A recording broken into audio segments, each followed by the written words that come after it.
Mahal mo! Hindi pwede to. Hindi pwede to!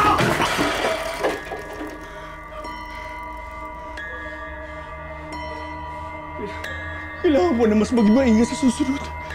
Hindi na ako sasabi ulit! Hindi na! Hindi na! Hindi na!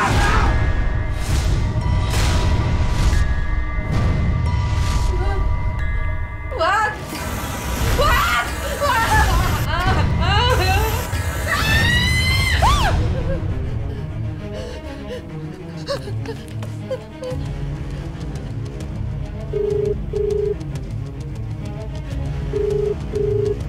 Hello?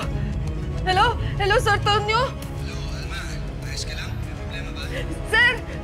Alam ko ng itsura ng killer!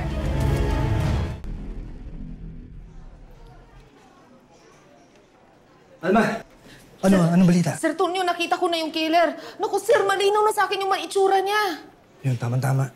Isasama kita dun sa sketch artist namin para ma-describe mo sa kanya yung mukha ng killer. Sige, sir, gusto ko na matapos talaga to. Pero gusto ko malaman mo na hindi ko pa ito sinasabi sa boss ko na yung mga lead na sinusundan ko, yun ang galing sa'yo. Bakit?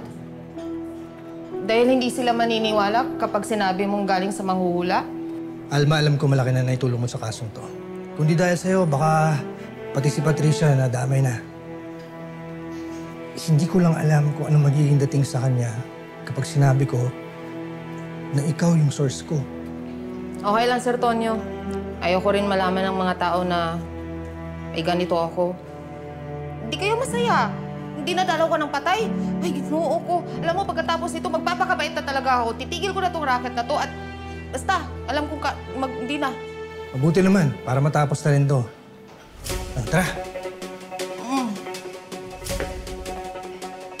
Sir, kilala ko na kung sino yung killer. Si Mateo Ramos.